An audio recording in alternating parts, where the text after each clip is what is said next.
Mga kaparokya, may nakita nga po tayong video ni Senadora Amy Marcos. At sa video ito mga kaparokya, habang pinapanood ko po ay sobrang nadidisappoint at natatawa din po tayo sa naging reaction ni Senadora Amy Marcos. Sobrang nakaka-disappoint po talaga itong kapatid ni Pangulong Bongbong Marcos dahil ang tindi nga po na ginagawa nito sa Senado. Talagang dinidemolish, guys, ang kanyang kapatid. Hindi lang po ang kanyang kapatid, even ang mga senador na counterpart na po nito. Kumbaga yung institusyon ng Senado ay talagang sinisira nga po ng mga kaalyado or sabihin po natin yung majority bloc na pinapangunahan niya po yan ni Alan Peter Cayetano.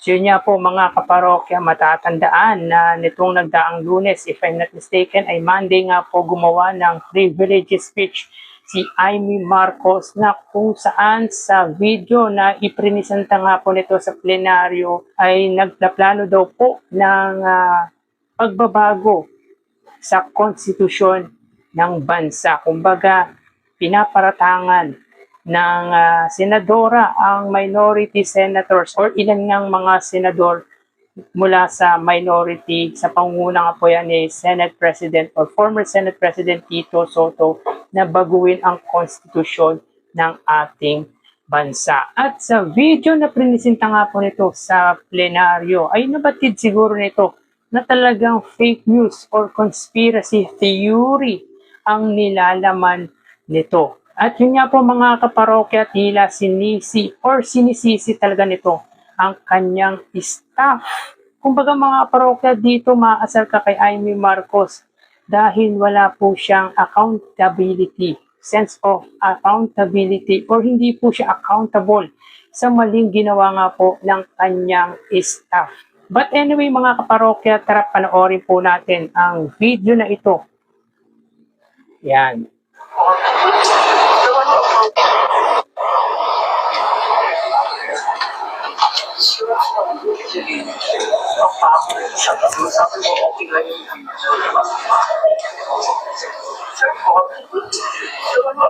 So yun guys, sabi niya, it's your fault. Fault daw po ng staff niyang babae yung prinisinta nilang video sa plenaryo. Talagang sinisisi niya guys.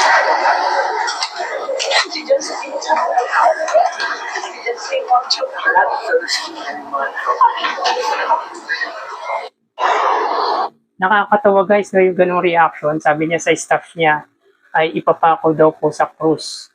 Let's say, biro niya po yun sa staff niya. Pero ikaw bilang isang superior niya, dapat inaako mo yung pagkakamali ng iyong staff. Dapat may sense of accountability at responsibility. Responsable ka dun.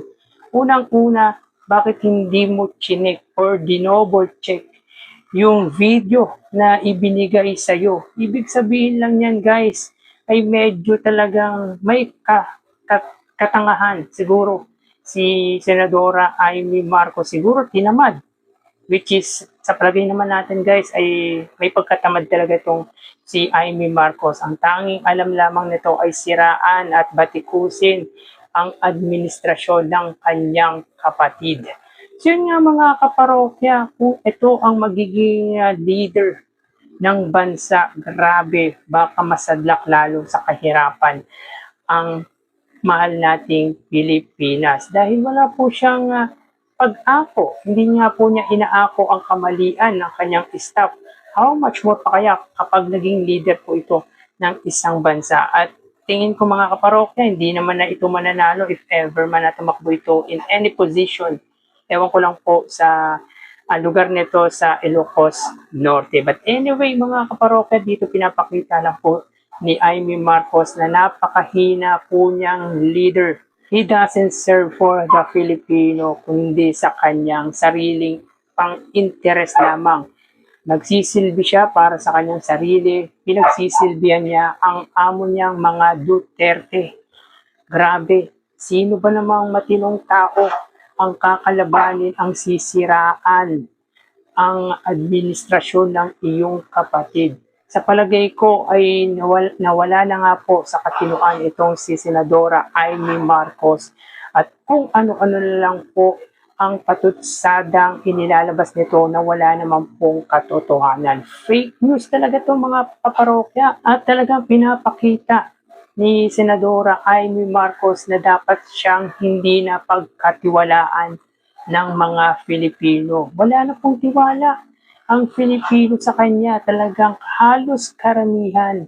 Guys, halos karamihan ng Filipino ay wala na nga pong tiwala sa mga kampo or sa mga kakampi nito sa Senado led by Alan Peter Cayetano dahil sinisira po nila ang imahe, ang institusyon ng Senado at tanging ang layunin lang ng mga ito ay para ipagtanggol at pagtakpan ang puon nilang si Sara Duterte or ang mga Duterte. Talagang layunin lang nito ay siraan ang counterpart sa Senado, yung mga minority, at siraan ang administrasyon ng kanyang kapatid. Nakakaya maging Filipino kung ito or sabihin po natin yung mga kakampi nito sa Senado ang magiging leader ng ating bansa, baka lalo po tayong masadlak sa kahirapan. Ewan ko ba dito kay Senadora Amy Marcos anong pumasok sa isip nito at talagang pilit nitong ginigiba ang pamahalaan ng kanyang kapatid. Wala pong kapatid guys ang sisiraan ang iyong sariling kadugo. Wala pong ganun, pero si Amy Marcos nagawa niya yon dahil lang po sa politika.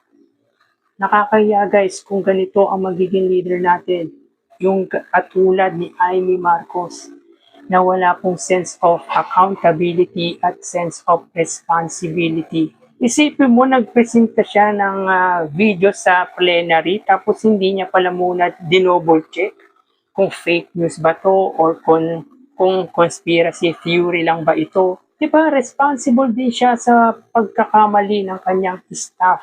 Dapat nga, inaako niya at humingi siya ng kapatawaran sa publiko eh. Pero wala eh. Ma-pride, tapos mayabang. Di ba? Walang mangyayari sa bansa kung ito ang magiging leader. At hindi naman na talaga siya mananalo in any position. Yan ang sa palagay ko. Kahit Marcos pa siya. Tingin ko sirang-sira na rin ito kahit sa lugar niya sa Ilocos Norte. Nawawala na po sa katinuan. Tama po yung sinabi ni Pangulong Bongbong Marcos. Parang hindi po niya kapatid ang isang Amy Marcos. Dahil para sa akin, walang kapatid ang sisiraan mo. Ang sarili mong kapatid, ang sarili mong kadugo. Pero si Amy Marcos, nagawa niya yan dahil sa politika at dahil sa kanyang puon na mga Duterte.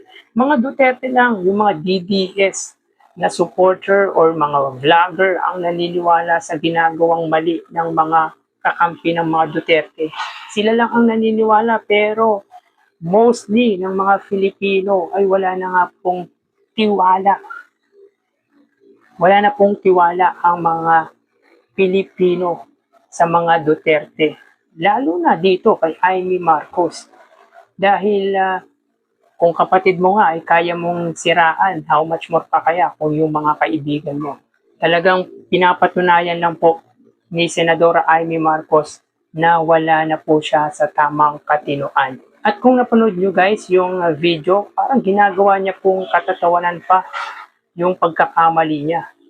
Diba parang hindi siya seryoso sa kanyang ginagawa. Ang tanging para sa kanya magandang ginawa niya ay siraan ang kasama niya sa Senado, ang siraan ang pamahalaan ng sarili niyang kadugo. Kaya naniniwala tayo na nahihibang or sabihin natin wala na nga po sa tamang katinuan si Senadora Amy Marcos.